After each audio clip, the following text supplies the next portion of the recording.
Alright guys, welcome back to Formula 1 news. Remarkable updates coming out of the Red Bull camp today with confirmation seemingly that Liam Lawson will be getting a drive somewhere in the Red Bull stable over the next couple of months. There are two drivers yet to be locked down in that team, Daniel Ricciardo for sure, and also kind of Sergio Perez, even though Marko does say Perez is still their man and they're going to try everything to try and get him back to form. What does that mean for their driver lineup over the next couple of months? Is Perez still at serious risk, or is it Ricciardo potentially on the chopping block? Very much interested in your thoughts in the comments below. Hit the like button if you enjoy. Subscribe if you're new as always, I greatly appreciate it. First of all, quick update here on Monza. You guys may have seen that they have changed the first corner at Monza to some degree, but they haven't really changed it. This is what it used to look like before. I'm pretty sure all the work is now complete and done on this. So this was turn 1 previously, and this is turn 1 now. So they've repaved it, re-tarmacked it, but you can actually see the size of the track, where the track actually will be, is the same as it was before. So, you know, this zone here is where the track's going to be. They've just added extra tarmac, basically so that the runoff area is a bit wider. So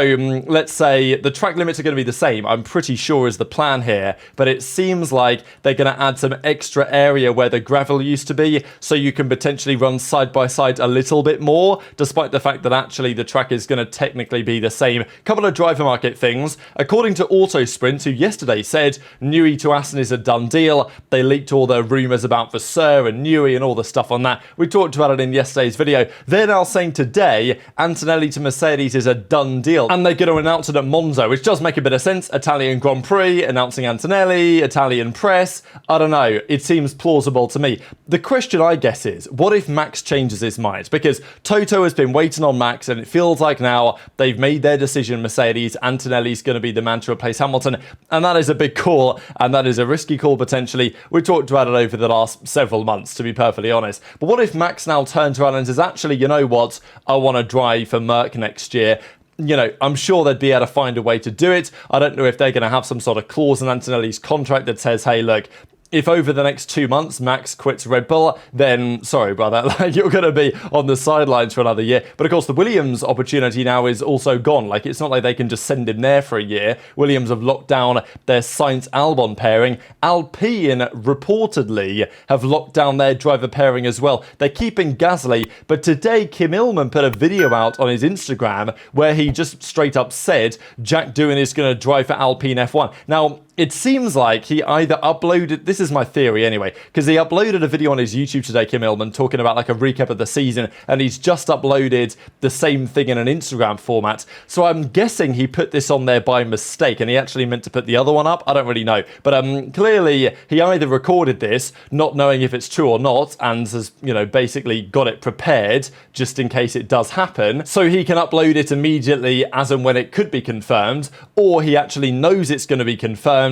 It's just a matter of time, and he even did say in his actual recap video that as far as he is aware, Doohan is going to be getting the drive. That is the rumour. It's just not been officially confirmed yet, although Kim Illman literally said in this video that it's been confirmed by a press release. So I'm guessing that there's some sort of press release coming, or he's just anticipating one, and therefore he accidentally released this early. I don't know, but that goes the theory anyway. Jack Doohan in the Alpine drive for next season. So it seems plausible that could be confirmed in the relatively near future. Speaking quickly of Williams, James Vowles has actually basically said that, yeah, next year, I don't know so much about that. Well, this season is no longer the focus, obviously. I'm really excited about what we have coming in 25, 26, and 27. He says there was also this, though, and says, yeah, we've got to endure some short-term pain. We're investing for 2026. So Williams are definitely taking a view to be substantially more competitive in the new circular regulations, which is probably the way to do it, but it just means that this year and certainly for next year, there might be a bit of suffering ongoing. I think they should take a bit of a step forward next year, because the off-season they had this year was a disaster. They had to basically make it so they no longer track all their parts on Excel and various other just very outdated techniques compared to some of the top teams that James Vowles was at when he was at Mercedes just a couple of years ago.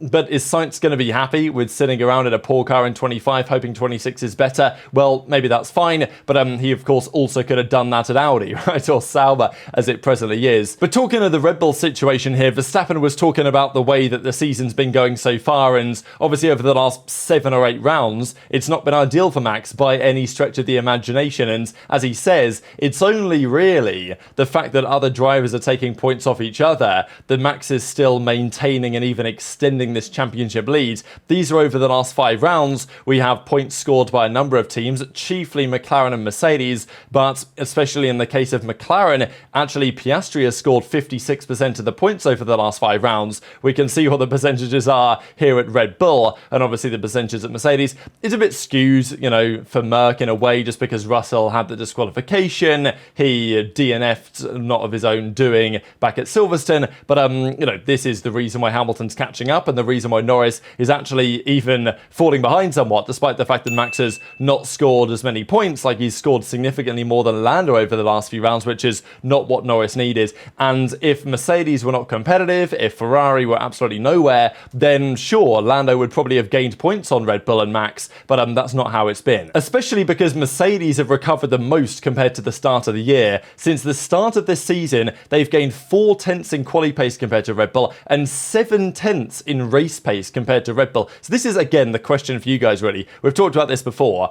Can this possibly be just Mercedes improving, or is it to some degree Red Bull taking a step back? Because the idea that, you know, 8 races into the season, Mercedes have gained 7 tenths in race pace compared to Red Bull, like, that's a lot of time to gain 3 years into the season, and they've definitely fixed elements of their car, but you know, surely Red Bull have taken something of a step back. Ferrari, by the way, have lost 3.5 tenths in quali pace and over 2 tenths in race pace to McLaren, so the next few rounds are very important when it comes to development. Even Mercedes are now talking about the W16 and saying that it's going to be a close cousin, it's going to be an evolution, and I'm pretty sure this will be what every single team says. Next year is not that important. Well, 2025 is important, obviously, but next year the teams are going to be working from 1st of January 25 on the 2026 cars. So next year's car will be a close cousin, I think, for every team of this year's car. And that's why it's been so important to get this year's car right. Because let's say Ferrari, they've obviously not made good progress over the last few rounds.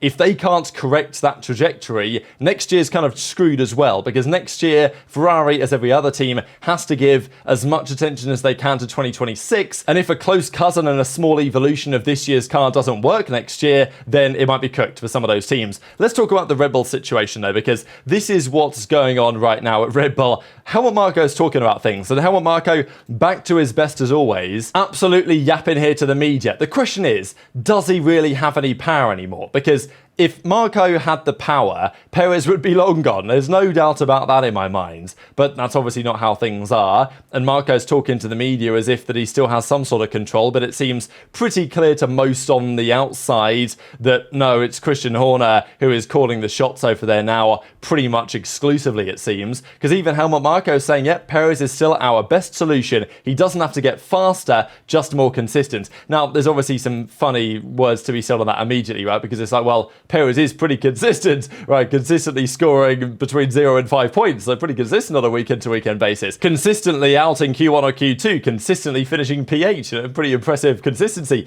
But not really what Helmut Marko is actually talking about there. He even comments on the switch to Williams, talking about the Mercedes engine, saying, though, that he thinks Williams probably was the best solution for Sainz in this situation because Alpine and Audi have their question marks. He also leaked something else, a kind of classic Marko thing to say. Apparently there's a clause in his contract that allows him to leave if an offer comes from a much better placed team. So apparently there's a rumour that, well, Marko's literally starting the rumour that if Sainz gets an offer from, you know, a Mercedes, maybe even like an Aston, depending how good they are over the next couple of seasons, but something like that, then he's like free to leave Williams, even though it is like a big longer term contract and he'll probably be there for a good few years.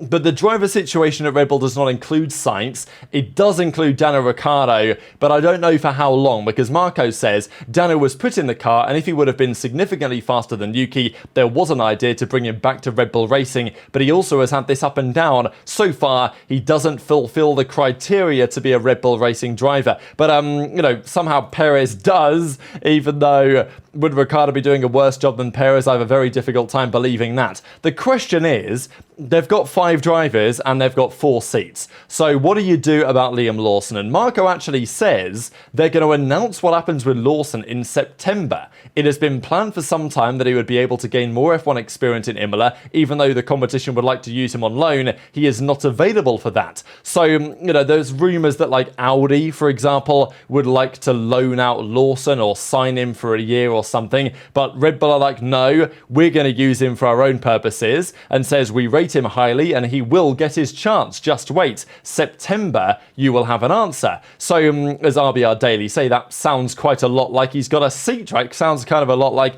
they're going to give him a seat for next season somewhere. Now, Red Bull Racing seems like a bit of a stretch, given the circumstances.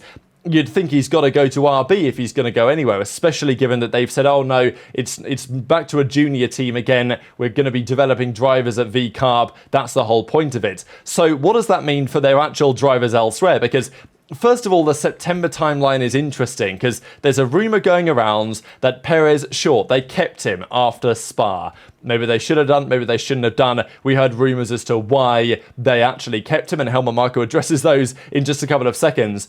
But taking that out of the equation, the theory goes that, okay, the season gets underway in a couple of weeks' time, and by the end of September, there's near enough another break again, right? We have 4 more races to happen before the end of September. It's the 22nd of September when the Singapore Grand Prix happens. So the theory goes that after 4 more Grand Prix, that's when Red Bull will make their decision on Perez properly, right? They delayed it for now, they kicked the can down the road. But after the next 4 Grand Prix, if he doesn't do well after Singapore, 22nd of September, that might be him gone from the team. And that would align quite well, possibly, with the Lawson thing, if they were to put Ricciardo straight into the Red Bull, and then Lawson would be able to go straight into the RB. That actually would align with September. So maybe that's part of the plan. But then you got to wonder, if they're already planning to get rid of Perez, then why would they not have done so already? And maybe the backup plan is, well, if Perez does do well in those 4 races and does actually turn it around to some degree, then we just kick Ricciardo out of RB and we put Lawson straight in. Or at least we then confirm, okay, Ricciardo, you're going to go next year and Lawson's coming in. So seems to me that Marko's saying, and whether Marko actually makes the decisions anymore, whether he even has as much power as he used to in that team, he seems to be saying that Lawson's getting a seat at RB. And that means that one of Ricciardo or Perez, given that Yuki's signed and we don't think Max is going anywhere, has to find a way out of the team. But then on Perez, he says, look, he doesn't need to get faster, just get more consistent. He also said, but just before we discuss this, that they're looking to potentially take Perez back to an older specification of the car, when the car was better in the early part of the year. So, whether that's going to work or not, but if they actually thought the older spec was better, then they'd give it back for Max as well, wouldn't they? But obviously they're not doing that. They just maybe think Perez stands to gain from the characteristics of the car earlier this year. I don't know. But they're doing seemingly whatever it takes to keep Perez potentially in the mix. And that's when the rumours come about as to, oh, Ricciardo is not fit to be a Red Bull racing driver, but Perez is. Why? There was even rumours yesterday that apparently Daniel Ricciardo's profile on his, the Formula 1 website got updated to say that he was Verstappen's teammate again. And then that got deleted. So there was a rumour that actually the decision was made. Ricciardo was going to come up to the main team. But then, as we talked about a few days ago now, Carlos Slim, this, mega billionaire sponsor of Checo Perez, came to Red Bull, came to Liberty Media and said, hey, no, you're not going to get rid of Perez. He's going to stay in the team. And apparently that's why they did it. And then there were rumours that Liberty Media had said, hey, can we keep Perez in for Mexico? So Helmut Marko actually, he debunks this from his perspective, although you've got to wonder what the truth actually is. Reports that his continued commitment is due to Liberty Media's desire for him to race in Mexico are not true. They certainly want him to race in his home race. So, I think obviously they would as the owners of the sport, but it's kind of interesting that he says this. They certainly want him to, because that kind of implies that maybe there was a conversation had. I don't know, what do you guys think? But then he says, our driver of choice is not based on their intentions. So this sentence kind of says to me that that the conversation may have been true, but Red Bull are saying, oh, well, maybe they said something to us, but obviously we choose what we want to choose, and it's nothing to do with what they talk about, which, sure, that's fair enough. But if Carlos Slim comes knocking on the door, then you get to see the other implications, especially when, there's talk about Checo's stability and the difficulty of being against Max. But if you look at the data here, it ain't making for pretty reading, really. I mean, some of the cars that Ricciardo and Kvyat especially, and then also like even the Gasly Albon years, compared to the cars that Perez has had for the last couple of seasons, the RB19 and the RB20, this qualifying position is, it obviously ain't good enough, is it really? I mean, if you look at this average quali position for Red Bull since 2014, we see a lot of Verstappens, we see a bit of Ricciardo, and, we don't see too much Sergio Perez, right? You have to go quite the way down for that, and it's pretty ugly. So what do you think happens next here at the Red Bull Racing situation, right? What is the plan now into the future? Does Perez stay? Does he go? Does Ricciardo stay? Does he go? The plan for Red Bull, though, surely is about their junior team. They actually brought in a couple of new drivers to their junior program over the last few days. Also, let's talk about Isaac Hadjar, who's possibly going to win Formula 2. He's done very well there this season. He has F1 potential. He's the type of driver that probably they would like to put over in Super Formula for a year before then chucking him into Formula 1. So they've got drivers in the pipeline. They've got Lindblad as well, Arvid Lindblad, who's doing very well in Formula 3. So there are some options out there. And even Ricciardo says VCarb is not a junior team anymore. So as people were saying in the replies, right, does he know, right? Does he know that maybe it's his seat that's under risk or at risk after all? Although maybe it's Sergio Perez if Ricciardo goes up to the Red Bull. So lots of questions on this. Red Bull, Helmut Marko at least, denying the rumours that they were paid off to not drop Sergio Perez. But now we're hearing that, Lawson's going to get a drive. So what does it mean? I mean, there's only so many seats the Red Bull have to go around. So very much intrigued to your thoughts in the comments below. Just to finish out the video here, a couple more mid-season driver rankings here by race fans. Zhou actually gets number 17, which is maybe about right. I mean, I might have had him one or two lower, to be fair. I just think he's been very uninspiring this year. But, then again, it's always car biased on some level. And Bottas is, to be fair, though, Bottas has still destroyed him. I think neither of them have scored a point this season, which is pretty ugly. But it's not like Zhou's been good at all. But the car's been bad, so it's always a bit tough to say. And the pit stops were atrocious at the start of the season. Magnussen gets 16th. Like, he's not been, disastrously slow. He's been pretty slow, but he's been substantially worse than Hülkenberg, and he's crashed every race. So, again, there's a few drivers that have just had bad seasons, right? But Magnussen being 16th, I think, is almost kind of flattering. And then it goes to Ricciardo at number 15, which I think is, I'd have been tempted to put him a bit higher. Then again, I've got to think of drivers to put him over, I guess, at this point. And there's probably not too many drivers remaining in that category, to be fair. And maybe this is about right, really. But it's just like the last few rounds, Ricciardo has stepped it up a notch. He has been probably more impressive than Yuki on average over the last 5 or so races, 5-6 races. So I think he's done a pretty good job. It's just he started the season pretty slow. So probably 15 is about right, to be fair. But very much intrigued to your thoughts in the comments below. Hit the like button if you enjoyed. Subscribe if you're new. Take care. And I'll see you next time.